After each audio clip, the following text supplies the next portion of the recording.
Hello. नमस्कार दोस्तों। अभी जो आपका एसएससी सीसीएल 2024 का एग्ज़ाम हुआ था टीयर फर्स्ट का, इसके हम 2 सेट कवर कर चुके हैं। ठीक है, आज की इस वीडियो में हम इसका जो है प्रैक्टिस सेट 3 सोल्व करेंगे। ठीक है, और ये जो पेपर है आपका 9 सितंबर 2024 को शिफ्ट थर्ड के अंदर हुआ था। ठीक है, तो चलिए स्टार्ट करते हैं आज के क्वेश्चन नंबर फर्स्ट से।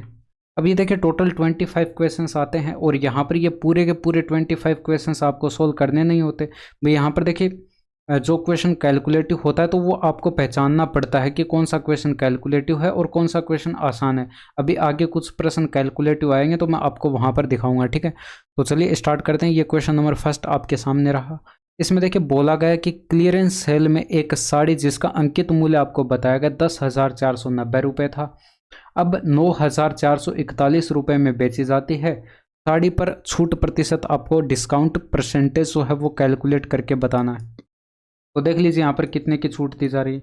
यहाँ पर देखिए ये आपका 59 हो गया और ये 559 की कमी यहाँ पर है और ये 490 ये रहा, यानी कि 549 और 1,049 आपके पास यहाँ पर ये इतने की छूट यहाँ पर देखिए आपको ये देखने को मिल रही है। ठीक है, तो यहाँ पर 1,049 की छूट दी गई है कितने पर, ये जो है 10,490 पर, क्योंकि मार्क प्राइस आपको बताया गया था। और यहाँ पर जो है 100 से आप इसमें गुणा करेंगे तो ये देखिए यहाँ पर इससे काटेंगे तो ये आपका 10 बार कट जाएगा, यानी कि 1/10 की परसेंटेज वैल्यू क्या होती है 10%। तो ऑप्शन नंबर 2 आपके प्रश्न का सही आंसर था। इसमें देखिए एक पाइप एक ओवरहेड टैंक को 12 घंटे में भर सकता है, लेकिन तली में रिसाव के कारण टैंक 18 घंटे में भरता है। यदि टैंक भरा हुआ है तो रिसाव के कारण इसे खाली होने में कितना समय लगेगा। देखिए जो भरने वाला पाइप है इसको हम ए से मान लेते हैं। ठीक है, ये 18 घंटे में भर सकता है, 18 से इसमें गुणा कराएंगे, ये टंकी की हमारे पास टोटल क्षमता आ जाएगी। इसके बाद यहाँ पर देखिए रिसाव के कारण यहाँ पर 18 घंटे लगते हैं, यानी कि पाइप ए तो खुला ही है, इसके साथ एक लीकेज यानी कि रिसाव भी खुला है। और यहाँ पर ये टंक को अब भरने में जो है यहाँ पर 18 घंटे लग रहे थे, यहाँ पर ये 12 घंटे लगते हैं। ठीक है, ये 12 घंटे बताए गए तो यहाँ पर आप इसमें 12 का गुणा कराएंगे, ये आपके पास टंकी की टोटल क्षमता होगी और यहाँ पर भी टंकी की टोटल क्षमता कैलकुलेट होकर आएगी। बट यहाँ पर देखिए ये जो आपके पास रिसाव था एल से मैंने लिखा है लीकेज एल को। ठीक है, इसके बाद यहाँ पर क्या होता है कि ये आपके पास खाली करने वाला पाइप है एल, तो इसकी क्षमता को हम क्या करते हैं माइनस में लिखते हैं, और भरने वाला पाइप है उसकी क्षमता को हम प्लस में लिखते हैं। तो ये देखिए टैंकी की दोनों हमारे पास क्षमता होंगी और ये क्षमताएं बराबर आनी चाहिए थी, तो यहाँ पर इनको बराबर कर देंगे और कैलकुलेट कर लीजिए। आपके पास यहाँ पर ए और एल की जो है एफिशिएंसी का रेशियो आ जाएगा। 6 से डिवाइड करेंगे 2 हो गया, 6 से डिवाइड करेंगे 3 हो जाएगा। तो 2a बराबर आपका 3a माइनस का 3l आ जाएगा।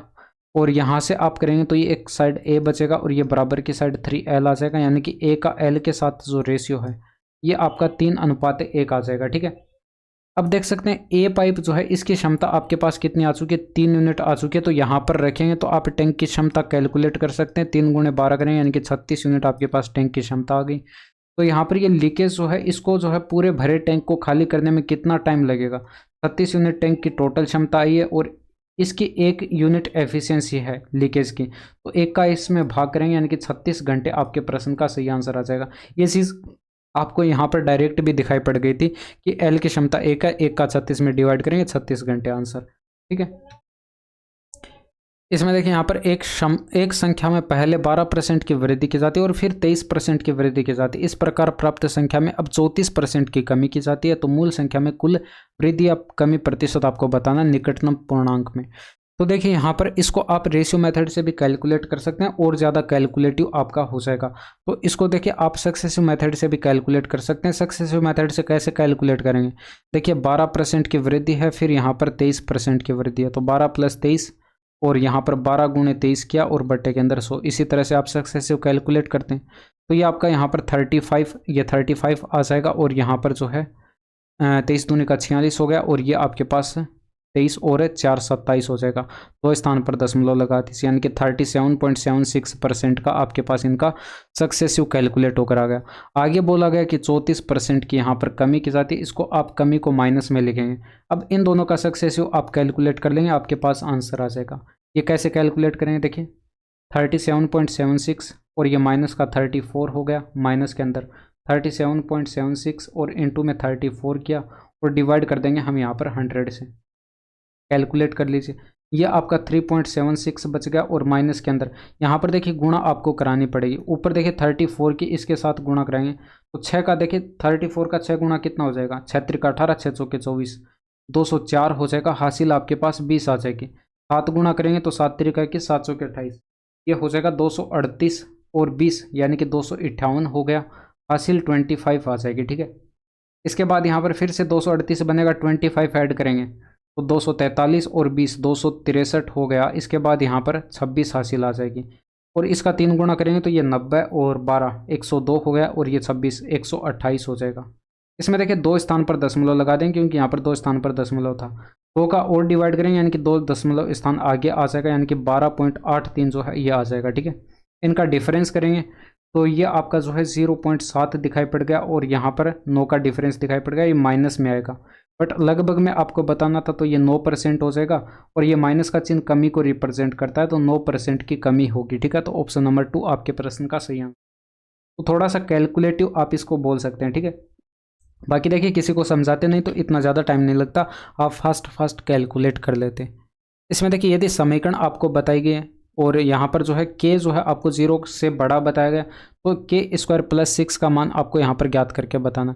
देखिए जब मैंने आपको CHSL करवाया था तो वहाँ पर जो है मैंने आपको बताया था कि ये आपके पास 2 चर वाली रैखिक समीकरणें लिखी हुई हैं। अब यहाँ पर ये समीकरणें जो है कब समांतर होती हैं, कब प्रतिच्छेदी होती है, कब समपाती होती हैं, तो वहाँ पर ये मैंने आपको डिटेल्स के साथ बताया था। यहाँ पर देखिए x का गुणांक a1 होता है और यहाँ पर y का गुणांक b1 हो जाएगा। इसमें दूसरे समीकरण में x का गुणांक a2 और यहाँ पर y का गुणांक b2 हो जाएगा। इसमें अचर पद c1 हो जाएगा, इसमें अचर पद c2 हो जाएगा। तो हम यहाँ पर a1 का a2 के साथ, b1 का b2 के साथ, c1 का जो है c2 के साथ रेशियो कैलकुलेट करेंगे। अब देखिए अगर हमारे पास ये समीकरण समांतर होती हैं तो हमारे पास क्या शर्त होती है कि ये इनका रेशियो तो आपस में बराबर होना चाहिए और ये बराबर नहीं होना चाहिए c1 और c2 के रेशियो के। ठीक है, तो ये शर्त हमारे पास होती है और इसमें जो है यहाँ पर ये बराबर हैं रेशियो, तो इसी से आप k का मान कैलकुलेट कर सकते हैं। a1 का मान 4 हो गया, a2 का मान k माइनस का 2 हो गया बराबर की साइड, b1 का मान k माइनस का 2 हो गया और b2 का मान जो है आपका 9 हो गया। इसमें वज्र गुणा आप कराएंगे तो k माइनस 2 का होल स्क्वायर आ जाएगा, 9 चौके 36 हो जाएगा। बोथ साइड आप वर्गमूल लेंगे तो k माइनस का 2 बराबर 6 हो जाएगा, तो k बराबर आपका 8 आ जाएगा। k बराबर जैसे आपको 8 मिला तो आप इसका मान बता सकते हैं। 8 का स्क्वायर प्लस का 6 करेंगे 64 प्लस का 6 यानी कि 70 आपके प्रश्न का सही आंसर। इसमें देखिए रमेश के पास 18,000 रुपये हैं। उसने एक बैंक में 5% वार्षिक साधारण ब्याज की दर से 7,000 रुपये और दूसरे बैंक में 6% वार्षिक साधारण ब्याज की दर से 6,000 रुपये जमा किए। यदि उसे एक वर्ष के अंत में साधारण ब्याज के रूप में 1160 रुपये प्राप्त हुए तो शेष पूंजी पर वार्षिक ब्याज की दर किसके बराबर होगी। देखिए 7,000 रुपये 5% से यानी कि 7,000 का 5% ब्याज मिला एक साल के अंदर। 6,000 जो है वो यहाँ पर 6% से यानी कि 6% का ब्याज मिला। अब शेष राशि आपके पास यहाँ पर देखिए 7 और 6 13,000 यहाँ पर जमा हो चुकी है 18,000 में से, यानी कि 5,000 की राशि बची है। यहाँ पर रेट ऑफ इंटरेस्ट आपको यहाँ पर नहीं पता, चाहे तो आप R मान ले, X% मान ले, कुछ भी मान ले। ठीक है, तो मैंने X मान लिया, X% की यहाँ पर ब्याज दर लगाएगी तो यहाँ पर एक साल का ब्याज ये मिल गया। टोटल ब्याज ये जो मिलता है ये प्रश्न में 1160 बताया गया, तो बराबर 1160 कर दीजिए। यहाँ से आपके पास x का मान कैलकुलेट होकर आ जाएगा। परसेंटेज के लिए बट्टे 100 आएगा यानी कि 2 0 आप यहाँ पर काट देंगे और इसके बाद यहाँ पर देख सकते हैं ये आपका जो है 360 हो जाएगा, ये 350 हो जाएगा। तो 410 और 300 710 आपके पास हो जाएगा। इधर माइनस कर देंगे इसमें से, तो ये 50x बराबर जो है 710 इसमें से घटाया, ये आपके पास 1150 और 700 गया तो ये 450 आपके पास बचेगा। x बराबर आपको 9 दिखाई पड़ गया। यही आपको ज्ञात करके बताना था x का मान, यानी कि 9% आपके प्रश्न का सही आंसर। इसमें देखिए यहाँ पर यदि a एक न्यून कोण है तो निम्न में से कौन सा विकल्प इसके बराबर होगा। a is an acute angle which of the following is equal to, यानी कि यहाँ पर देखिए आप थोड़ा सा एक बार ऑप्शन को देख लेते हैं तो आपको एक आइडिया लग जाएगा कि हमें कराना क्या है। देखिए अगर आप इसमें जो है साइन a के ऊपर और नीचे गुणा करा देते हैं तो साइन स्क्वायर a बन जाएगा और बट्टे के अंदर ये आपका साइन a इंटू में 1 प्लस का कोस a बन जाएगा। ठीक है, अब यहाँ पर आपको पता है कि यहाँ पर साइन स्क्वायर a किसके बराबर होता है, 1 माइनस का कोस स्क्वायर a के बराबर होता है। तो यहाँ पर ए स्क्वायर माइनस बी स्क्वायर का फॉर्मूला लगा सकते हैं, यानी कि ऊपर आपके पास 1 माइनस का कोस ए बन जाएगा। भाई एक को ए का स्क्वायर भी तो लिख सकते हैं, तो ए स्क्वायर माइनस बी स्क्वायर का फॉर्मूला लग जाएगा। इसमें 1 प्लस का कोस ए हो जाएगा और बट्टे के अंदर जो है ये आपका साइन ए हो गया और इनटू के अंदर 1 प्लस का कोस ए हो जाएगा। ठीक है, तो ये 1 प्लस कोस ए से 1 प्लस कोस ए कट गया, बस जो बचा आपके पास ये आंसर हो। इसमें देखिए इसका मान कैलकुलेट करके बताना। अब देखिए ये प्रश्न आपको देखते ही थोड़ा सा कैलकुलेटिव लग रहा है, तो आप इसको छोड़ सकते हैं। अदरवाइज यहाँ पर देखिए कैलकुलेट करना चाहते हैं तो कैलकुलेट भी कर सकते हैं, थोड़ा सा इसमें एक्स्ट्रा टाइम लगेगा। ठीक है, अगर आपको देखिए कंपोनेंट और डिविडेंड पता है तो आप वो अप्लाई यहाँ पर कर देंगे, नहीं तो फिर वजर गुणा करके कैलकुलेट कर सकते हैं। इसमें देखिए यहाँ पर कंपोनेंट और डिविडेंड लगाएंगे तो ये आप ऊपर डिफरेंस करेंगे, ये ऊपर जोड़ दीजिए, ये आपके पास 16 साइन थीटा हो जाएगा और यहाँ पर ये प्लस का 2 कोस थीटा बच जाएगा। ठीक है, और ये बटे के अंदर यहाँ पर ऊपर वाली वैल्यू में से नीचे वाली वैल्यू घटाएंगे तो ये आपका जो है 6 कोस थीटा आ जाएगा और ये आपका जो है माइनस का 2 साइन थीटा बचेगा। ठीक है, और बराबर के साइड यहाँ पर ऊपर 9 हो जाएगा, बट्टे के अंदर डिफरेंस 1 आ जाएगा। अब वज्र गुणा करा दीजिए, यहाँ पर ये आपका 16 साइन थीटा हो गया और ये प्लस का 2 कोस थीटा हो जाएगा, बराबर के साइड 6 नम 54 कोस थीटा हो जाएगा, ये माइनस का 18 साइन थीटा हो जाएगा। ठीक है, तो यहाँ पर 18 साइन थीटा इधर ले आएंगे, यानी कि आपके पास 34 साइन थीटा हो जाएगा, ये 2 इधर घट जाएगा, यानी कि 52 कोस थीटा आपके पास बचेगा। 2 से आप इसमें डिवाइड कर दें तो ये आपका जो है यहाँ पर 17 आ जाएगा, 2 से ये डिवाइड कर दें ये 26 आ जाएगा। कोस थीटा इधर लाएं तो ये साइन थीटा बटे कोस थीटा का यानी कि टेन थीटा हो जाएगा और ये आपका बराबर की साइड 26 बटे 17 इधर बटे में आ जाएगा, ये आ जाएगा। दोनों साइड आप स्क्वायर कर दें तो यहाँ पर टेन स्क्वायर थीटा की वैल्यू आपके पास आ जाएगी, यानी कि 676 बटे 289 आ जाएगा। ठीक है, हमें टेन स्क्वायर थीटा की वैल्यू चाहिए थी, यहाँ पर पुट कर दीजिए। इसमें देखिए यहाँ पर 676 बटे 289 हो गया, ऊपर प्लस का 5 हो जाएगा और बटे के अंदर ये आपका जो है 676 बटे 289, यहाँ पर भी टेन स्क्वायर थीटा की वैल्यू, बटे के अंदर माइनस का 5 है। ठीक है, अब इसमें देखिए यहाँ पर अगर इसको कैलकुलेट करें तो यहाँ पर 289 बट्टे के अंदर भी एलसीएम आ जाएगा, ऊपर भी एलसीएम आ जाएगा, ये 289 गुणा हो जाएगा, 5 से गुणा कर देंगे, ये भी आप 289 से इसमें गुणा कर देंगे। ठीक है, तो अब यहाँ पर ये देखिए 289 से 289 कट जाएगा, ऊपर यहाँ पर करेंगे तो 9 पंचे 45, यूनिट डिजिट 5 और 5 और 6 ऐड करेंगे तो ये आपके पास यहाँ पर 1 आएगा यूनिट डिजिट न्यूमरेटर में, और न्यूमरेटर में यूनिट डिजिट 1 इसमें नहीं है, इसमें भी आपको यहाँ पर नहीं दिखाई पड़ रहा है तो ये भी हटा दीजिए। इसके बाद आप यहाँ पर देखिए अंश में तो आपके पास न्यूमरेटर में तो मिल गया। ठीक है, अब डिनोमिनेटर में आप देखें तो इसका 5 गुणा करेंगे, 1000 से वैल्यू ज़्यादा जाएगी, यानी कि यहाँ पर इससे ज़्यादा जाएगी तो माइनस में हमारे पास बचेगा, यानी कि आंसर हमारा माइनस में आएगा और माइनस में एक ही ऑप्शन आपको दे रखा है। बाकी यूनिट डिजिट भी आप कैलकुलेट करना चाहते हैं तो 9 पंचे 45, 15 में से 6 जाएगा, यूनिट डिजिट आपका यहाँ पर 9 बचेगा। ठीक है, तो ये आपका जो है बट्टे में तो आ जाएगा 769 और यहाँ पर ऊपर आ जाएगा आपका 2121, यानी कि 2121। ठीक है, इसमें देखिए इनका मध्यानुपाती यानी कि मीन प्रोपोर्शनल आपको कैलकुलेट करके बताना है। तो जब भी आपको दो वैल्यू दी गई होती हैं एक्स और वाई, तो आप मध्यानुपाती कैसे कैलकुलेट करते हैं, अंडरूट एक्स वाई करके कैलकुलेट करते हैं, यानी कि दोनों की गुणा अंडरूट के अंदर करा देते हैं। इसमें भी करा दीजिए, 8a² हो गया इंटू के अंदर ये आपका 18 बट्टे a की पावर 4 हो गया। ठीक है, a² से इसको डिवाइड करेंगे, बट्टे के अंदर आपका a² बच गया। अब देखिए 18 8 144 होता है, 144 का वर्गमूल 12 हो जाएगा, a² का वर्गमूल लेंगे तो ये आपका a आ जाएगा, ऑप्शन नंबर 3। इसमें देखें इन 4 वर्षों के दौरान किस कंपनी के टी शर्ट का औसत उत्पादन सर्वाधिक रहा। इंग्लिश वाले यहाँ पर पढ़ सकते हैं, which company had the maximum average production of T shirt during these 4 years, यानी कि इन 4 वर्षों के अंदर आप देखते हैं तो इनका टोटल करके देख लीजिए किसका सबसे ज़्यादा आएगा। यहाँ पर करेंगे तो ये 8 3 11 और ये 4 15 का 5 हो जाएगा, हासिल 1 आ जाएगी। 8 3 11 और ये 4 15, 8 और 3 11 और ये 4 15 और 1 16 का 6 हो जाएगा। ठीक है, इसके बाद यहाँ पर ये आपके पास 8 बने, 1 सेकंड, ये 9 बनेगा, 8 और 1 9 हो जाएगा। ठीक है, इसके बाद यहाँ पर ये 13 हो गया और ये 4 17 का 7 हो गया, हासिल 1 आ जाएगी। ये 12 3 15 और 1 6 हो जाएगा, हासिल 1 आ जाएगी। ठीक है, 15 1 16 हासिल 1 आ जाएगी और ये 8 1 9 हो जाएगा। इसके बाद यहाँ पर करेंगे तो ये 11 और ये 10 और ये 5 15 का 5 हो गया। इसके बाद हासिल 1 आ जाएगी और ये आपका 9 4 13 और एक 14 का 4 हो जाएगा, ठीक है। 10 5 15 का 5 हासिल 1, और ये आपका 9 4 13 और एक 14 हो जाएगा, हासिल 1 आ जाएगी, और ये आपका 9 बन जाएगा। इसके बाद यहाँ पर ये 10 का 0 हो गया, हासिल 1 आ जाएगी, और यहाँ पर 7 और ये 8 15 और एक 16 का 6 हो जाएगा, हासिल 1 आ जाएगी, ये 960 बनेगा। तो इसमें सबसे ज़्यादा किसका दिखाई पड़ रहा है? C2 का दिखाई पड़ रहा है। बाकी देखिए यहाँ पर एवरेज आपको देखना था, यानी कि यहाँ पर ये 4 वर्ष का डेटा था, तो यहाँ पर सभी में आप 4 का डिवाइड करते हैं, तो देखिए 4 का डिवाइड आपको नहीं करना था, क्योंकि सभी डेटा 4 से डिवाइड हो रहे हैं। तो न्यूमरेटर में जो वैल्यू आपके पास बड़ी होगी वही आपके पास सबसे ज़्यादा औसत आएगा। तो यहाँ पर देखिए सबसे बड़ी वैल्यू 967 है, तो आपको डिवाइड नहीं करना था 4 से, जिनका टोटल सबसे ज़्यादा था वही आपके प्रश्न का सही आंसर होगा, ठीक है। इसमें देखिए 1999 की तुलना में 2002 में हेलमेट की बिक्री में कितने प्रतिशत की वृद्धि हुई? इंग्लिश वाले यहाँ पर इसको पढ़ सकते हैं। भाई आपको 1999 देखना और यहाँ पर जो है हेलमेट सी का देखना है, तो हेलमेट सी आपके पास यहाँ पर ये रहा। 1999 में देखते तो ये 54 है। इसके बाद 2002 में आपको यहाँ पर देखना था, तो 2002 में देखते तो 68 है, तो 54 से 68 हो गया, यानी कि यहाँ पर कितने का इंक्रीमेंट आपको देखने को मिला?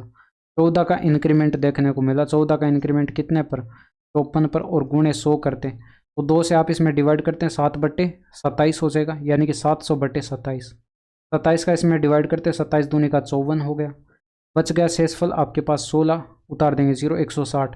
अब 27 पंच 135 और 27 सिक्के 162 हो जाएगा। 6 बार नहीं जाएगा, 5 बार भाग जाएगा, और 25 देखिए एक ही ऑप्शन में दिखाई पड़ रहा है, 93.93% आपके प्रश्न का सही आंसर हो जाएगा, ठीक है।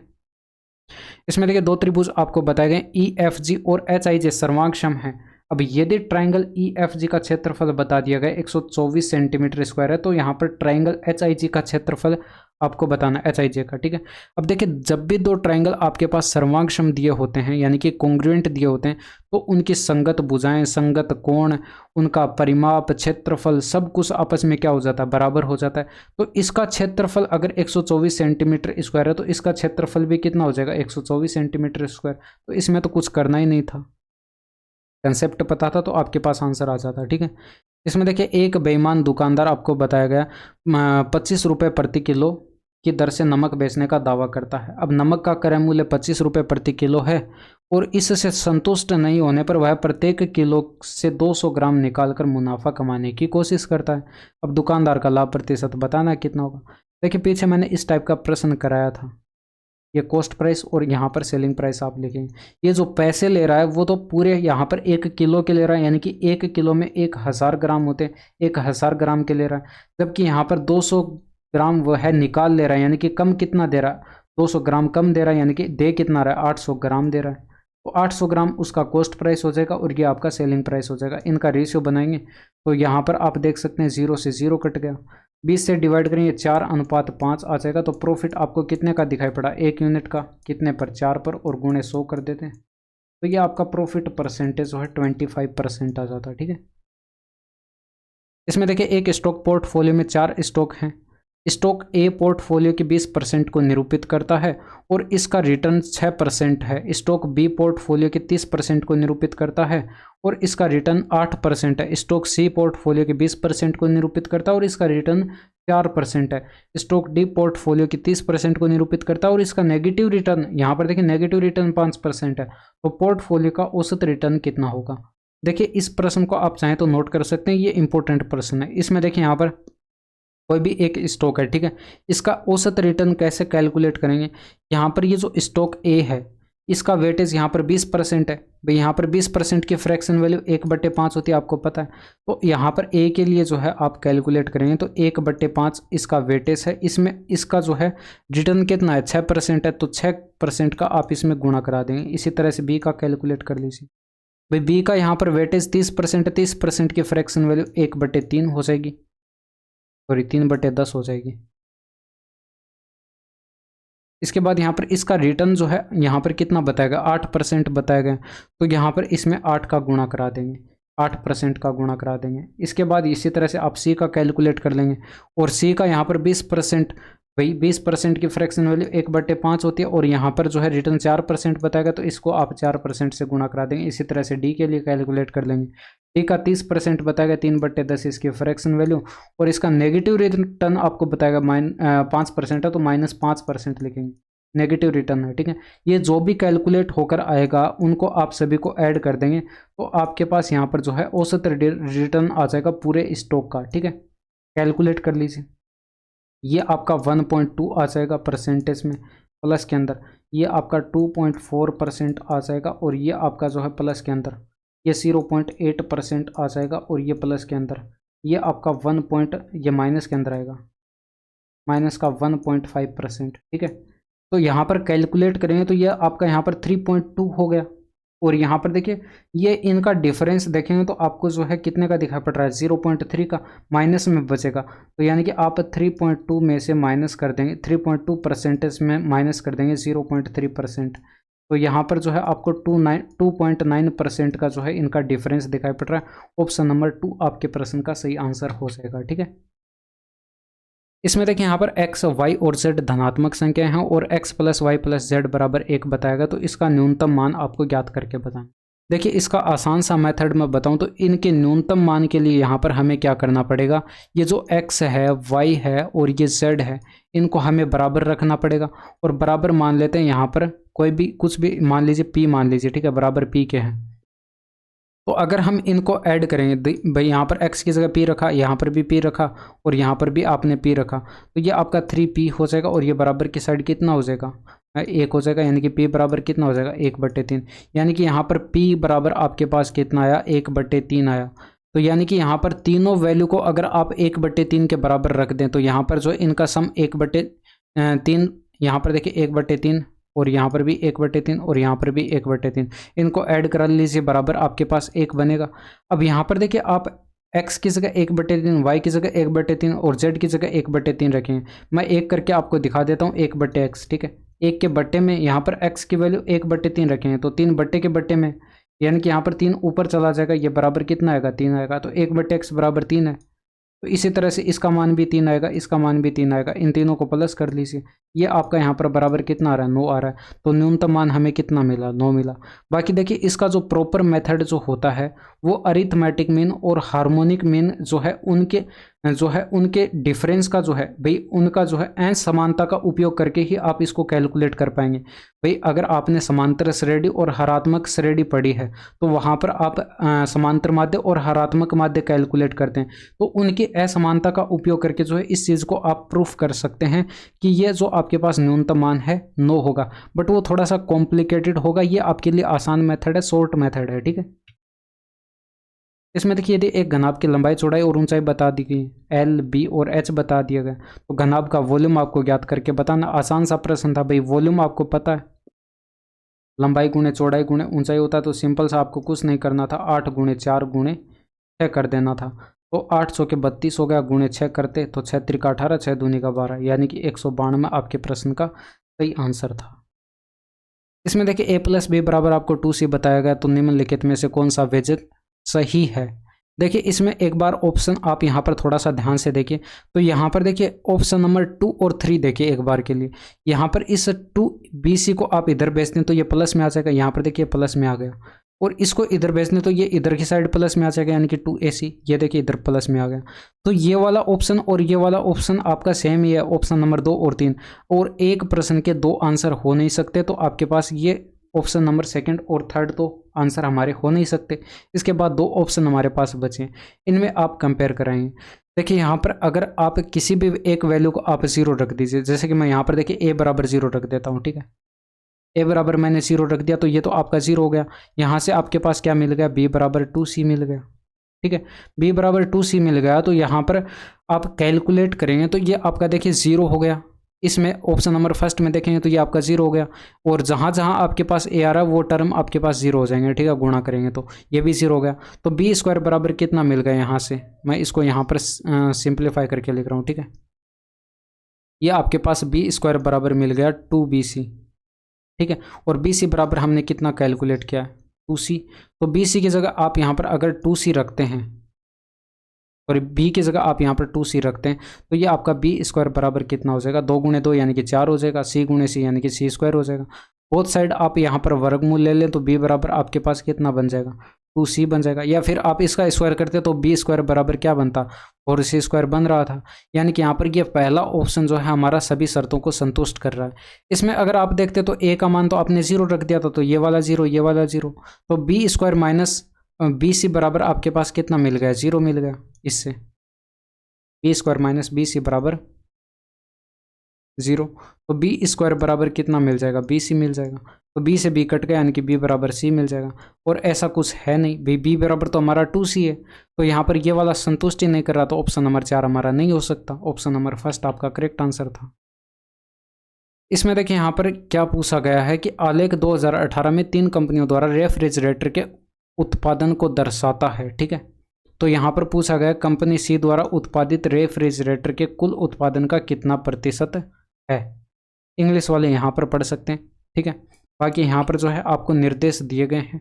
और यहाँ पर देखिए आप इनका जो है उत्पादन प्रोडक्शन इन 2018 यानी कि 2018 के अंदर देखते हैं तो प्रोडक्शन का ये जो ऑरेंज वाला डेटा आपको यहाँ पर दे रखा है ये वाला है। ठीक है, यहाँ पर ये आपको दिखाई नहीं पड़ रहा है तो मैं लिख देता हूँ 140 लिखा हुआ है, 190 लिखा हुआ है, ये 150 लिखा हुआ है। तो सी के अंदर आपको यहाँ पर देखना था, सी के अंदर 150 जो है वो यहाँ पर टोटल का कितना परसेंट है। भाई इनका सभी का टोटल करेंगे तो ये आपका 230, 330, 380 और ये 480 हो जाएगा। उन्हें 100 कर दें, 0 से 0 कट गया, 5 से डिवाइड करें 3 से डिवाइड हो जाएगा, 3 से डिवाइड करेंगे 5 हो जाएगा, 3 से डिवाइड करेंगे 16 हो जाएगा। ठीक है, तो 500 के अंदर आपको यहाँ पर 16 का डिवाइड करना था, 16 3 48 हो गया। इसके बाद बच गया 2, 16 एकम 16 हो जाएगा 31। देखिए आपको एक ही ऑप्शन में दिखाई पड़ रहा है 31.25% जो है करेक्ट आंसर था। इसमें देखिए यहाँ पर एक चोर ने जो है 600 मीटर की दूरी पर एक पुलिसकर्मी को देखा, चोर भागने लगा और पुलिसकर्मी ने उसका पीछा किया। चोर और पुलिसकर्मी क्रम से 12 किलोमीटर पर आवर और 15 किलोमीटर पर आवर की चाल से दौड़ रहे हैं। पुलिसकर्मी को चोर को पकड़ने में लगने वाला समय जो है मिनटों में आपको याद करके बताना है। तो देखिए मैंने इस तरह के प्रश्न जो है काफ़ी बार सोल्व कराएं। तो यहाँ पर आप रिलेटिव स्पीड कैलकुलेट करते हैं, डिस्टेंस आपको 600 मीटर की बताई गई। इसमें रिलेटिव स्पीड देखिए इन दोनों का डिफरेंस आपको 3 का दिखाई पड़ रहा है, यानी कि 3 का आप इसमें डिवाइड करते हैं।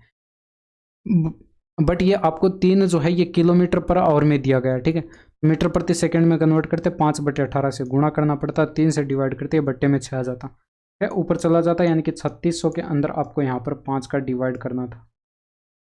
360 में 5 का डिवाइड करते हैं ये आपका 72 आ जाता है, ये 0 आ जाता है, यानी कि 720 सेकेंड आ गया। आप इसमें देखिए मिनटों में कन्वर्ट करते तो 720 में आपको जो है 60 का डिवाइड करना था, तो ये आपका जो है 12 मिनट आ जाता। ठीक है, ऑप्शन नंबर फर्स्ट आपके प्रश्न का करेक्ट आंसर था। इसमें देखिए के का मान ज्ञात करके बताना। अगर कोई संख्या 11 से विभाज्य है तो यहाँ पर इसके विषम स्थान पर अंकों का योग करते हैं, तो ये आपका जो है 11 प्लस का के हो गया, ये 16 प्लस का के आ जाएगा। ठीक है, इसके बाद यहाँ पर देखिए 8 5 13 हो गया, 13 8 कितना हो जाएगा, 8 5 13 8 21 हो जाएगा, और 21 और 4 25 हो जाएगा।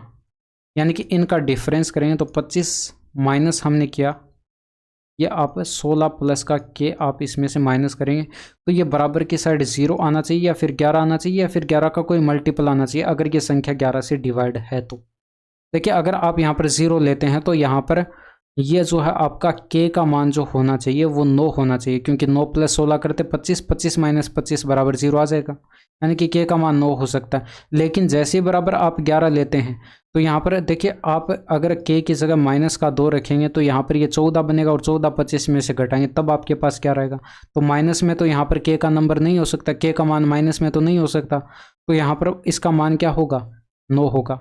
बराबर हम 11 नहीं रख सकते, बराबर हम 0 रखेंगे। ठीक है, इसमें देखिए इसका मान कैलकुलेट करके बताना है, तो सबसे पहले हम ब्रैकेट को सोल्व करते हैं। तो ये आपका 7 + 7 14 हो जाएगा, 14 में से 4 घटाया 10 बच गया, और 10 ये माइनस में है तो -10 और ये प्लस का 7 है, यानी कि -3 आपके पास इस पूरी ब्रैकेट का मान आ जाएगा, कितना, -3। अब देखिए यहाँ पर ये 13 है, माइनस का है, ब्रैकेट के अंदर ये 7 हो जाएगा, ये आपका -11 हो जाएगा। इस ब्रैकेट को सोल्व करेंगे, ठीक है, -11, और ये आपका देखिए माइनस माइनस प्लस हो जाएगा, तो ये +3 हो जाएगा और ये +14 हो जाएगा। तो ये 17 हो गया, 17 7 21 में से 11 घटाया, एक सेकेंड, ये आपका जो है 17 हो गया और 17 7 24 हो जाएगा, 24 में से आप 11 घटाएंगे तो ये आपका यहाँ पर जो है 13 बच जाएगा, यानी कि यहाँ पर 13 माइनस का 13 करेंगे तो बराबर 0 आपके प्रश्न का सही आंसर होगा। इसमें देखिए किसी त्रिभुज पी क्यू आर में जो है एंगल क्यू, यहाँ पर ये एंगल का सिंबल है, ठीक है, ये जहाँ जहाँ पर भी आपको ऐसा दिखाई पड़ रहा है एंगल कर लेना, ठीक है, तो ये एंगल का सिंबल है और यहाँ पर जो है आपको ये एंगल क्यू और एंगल आर के समद्विभाजक त्रिभुज के अंदर बिंदु ओ पर मिलते हैं, ये बताया गया।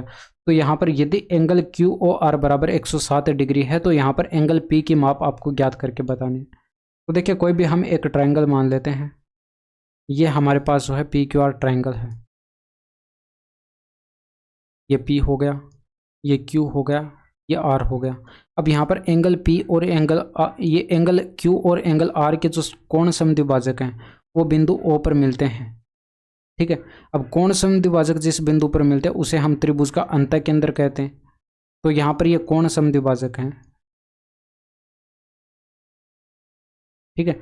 ये अंतःकेंद्र पर यहाँ पर बना कोण अगर आप ज्ञात करते हैं तो कैसे करते हैं भाई, एंगल बी ओ सी और यहाँ पर एंगल ये आपका जो है क्यू ओ आर बराबर होता है 90 डिग्री प्लस के अंदर एंगल पी पर ये जो भी एंगल बनता है इसका आधा करके इसमें ऐड कर देते हैं, तो ये आपके पास होता है, ठीक है।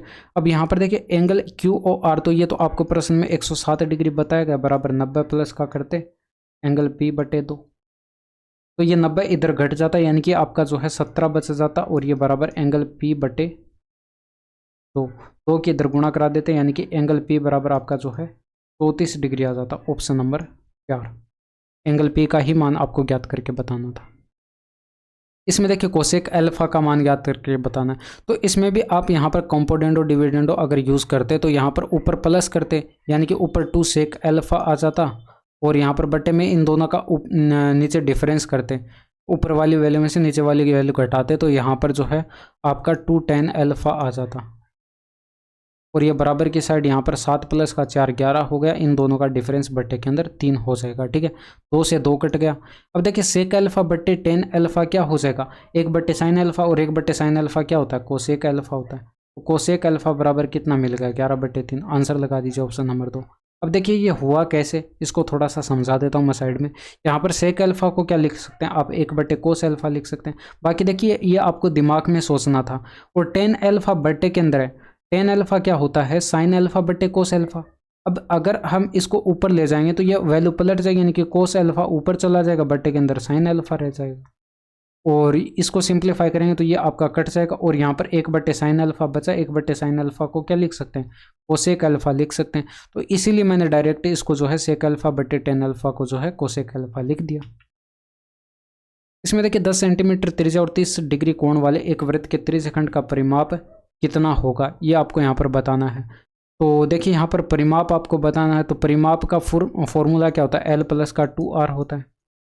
देखिए L का मान जो होता है वो यहाँ पर क्या होता है थीटा बटे 360, थीटा का मान ये है तो यानी कि 30 डिग्री करते और बटे के अंदर 360 इंटू में 2 पाई आर होता।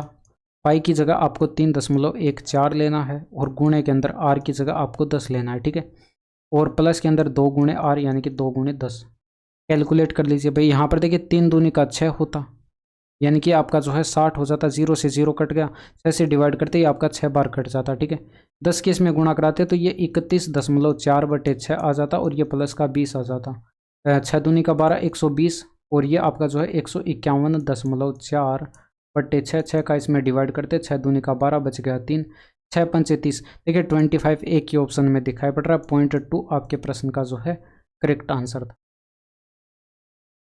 इसमें देखिए यहाँ पर यदि बुधवार को सभी प्रिंटरों द्वारा मिलाकर मुद्रित पृष्ठों की कुल संख्या शनिवार को सभी प्रिंटरों द्वारा मिलाकर मुद्रित पृष्ठों की कुल संख्या से 15% अधिक थी, तो बुधवार को सभी प्रिंटरों द्वारा मिलाकर मुद्रित पृष्ठों की कुल संख्या कितनी थी, तो कैसे कैलकुलेट करेंगे। 15% की फ्रैक्शन वैल्यू हो जाएगी 3/20 यानी कि 20 से 3 अधिक थी, ठीक है। तो यहाँ पर आप इनका देखिए शनिवार का आपको यहाँ पर टोटल करना पड़ेगा। शनिवार को सभी प्रिंटरों द्वारा मुद्रित पृष्ठों की कुल संख्या आपको कैलकुलेट करनी पड़ेगी। इनका योग करते तो यूनिट डिजिट आपको 0 दिखाई पड़ रहा है, 0 आ गया, ये 9 8 17 और ये 3 20 4 24 का 4 हो गया, हासिल 2 आ जाएगी। 8 2 10, 10 5 15, 15 और 2 17 हो जाएगा। 17 और 5, 17 और 5 हो जाएगा आपके पास 22, 22 का 2 हो गया, ठीक है। हासिल आपके पास आ जाएगी 2। इसके बाद यहाँ पर 7 6 13 और 2 15, 15 और 1 16 हो गया। 16 और 8 24 का 4 हो गया, फिर हासिल 2 आ जाएगी और 2 1 3 हो जाएगा। ये हमारे पास टोटल बना है। तो ये जो 34,240 टोटल बना है, इसका आप यहाँ पर देखिए 20 पर 20 से 3 ज़्यादा, यानी कि इसका 23 बटे आप 20 कैलकुलेट कर लेंगे। ये बुधवार को सभी प्रिंटरों द्वारा जो है मिलाकर मुद्रित पृष्ठों की संख्या कैलकुलेट होकर आ जाएगी। 0 से 0 कट गया, 2 का आप इसमें डिवाइड करते हैं। 17 दूनी का 34, 2 एकम 2, 2 दूनी का 4, 23 दूनी का 46, यूनिट डिजिट आपको 6 दिखाई पड़ गया। आंसर लगा दीजिए, ठीक है। बाकी पूरा कुछ कैलकुलेट ही नहीं करना था। इंग्लिश में शायद तक मैंने इसको प्रश्न को दिखाया नहीं था, तो इंग्लिश वाले यहाँ पर इसको पढ़ सकते हैं। इसमें देखिए, उस त्रिज्य खंड का क्षेत्रफल ज्ञात कीजिए जिसकी परिधि आपको बताएगी 64/3 सेंटीमीटर है और केंद्रीय कोण 60 डिग्री है। अभी मैंने आपको जो है परिधि का फॉर्मूला, परिधि परिमाप ही होता है, पेरीमीटर होता है त्रिज्य खंड का, तो इसका फॉर्मूला मैंने आपको बताया था L+2R, अभी बताया, ठीक है। L बराबर आपका क्या होता है, अब मैं आपको बता देता हूँ। ये θ/360 इंटू में 2πr होता है, ठीक है। क्षेत्रफल का फॉर्मूला πr² होता है। θ/360 इंटू में πr², ठीक है। तो ये वाला फॉर्मूला हम यहाँ पर यूज़ करेंगे। थीटा का मान आपको बताया गया, तो यहाँ पर आप देख सकते हैं ये बराबर की साइड जो है 64/3 बताया गया। इसमें वैल्यू पुट कर दीजिए भाई। एल का मान आप यहाँ पर कैलकुलेट करेंगे तो थीटा की जगह 60 रख दिया, बटे 360 इंटू में 2 हो गया, पाई की जगह 22/7, आर की जगह आप आर रख देंगे, प्लस का 2r है, बराबर की साइड 64/3 हो जाएगा, ठीक है। कैलकुलेट कर दीजिए भाई। यहाँ पर देखिए 0 से 0 कट गया, 6 दूनी का 12 हो जाएगा, 12 3 36 हो जाएगा, ठीक है। 3 बार कट गया, ये 22r हो गया, बट्टे के अंदर 7 त्रिका 21 हो गया, प्लस का 2r हो जाएगा, बराबर 64/3 हो गया। 21 दूनी का 42 हो जाएगा, ऊपर 64 हो जाएगा, r हो गया, बट्टे के अंदर 21 हो गया, बराबर की साइड 64/3 हो जाएगा, ठीक है। 64 से 64 कट गया एक बार, 3 से कट गया ये 7 बार, तो r बराबर आपका यहाँ पर 7 मिल गया। r बराबर जैसे ही 7 मिल गया तो आप जो है इस त्रिज्य खंड का जो है क्षेत्रफल कैलकुलेट करके बता सकते हैं। आपको एरिया बताना था, फॉर्मूला होता है θ/360 इंटू में πr², बस वैल्यू पुट कर देंगे। 60 बटे आपके पास 360 हो गया, क्योंकि थीटा का मान बताया गया था। पाई का मान 22/7, आर का स्क्वायर, आर का मान 7 आया तो 7 × 7 कर दीजिए। 7 से 7 कट गया, 0 से 0 कट गया, 6 से ये 6 बार कट जाएगा, ठीक है। इसके अलावा आप यहाँ पर देख सकते हैं 2 से कटेगा ये 3 बार, और यहाँ पर 2 से कटेगा ये 11 गया, 11 7 77 हो जाएगा, और बटे के अंदर यहाँ पर 3 है, तो 77/3 आपके प्रश्न का जो है सही आंसर होगा, ऑप्शन नंबर 4, ठीक है। तो ये थे आपके पूरे 25 प्रश्न, और यहाँ तक की वीडियो कैसी लगी कमेंट करके ज़रूर बता दीजिएगा एक बार। बाकी मिलते हैं आपसे नेक्स्ट वीडियो में। That's all for today. Thank you, धन्यवाद, बाय बाय, टेक केयर।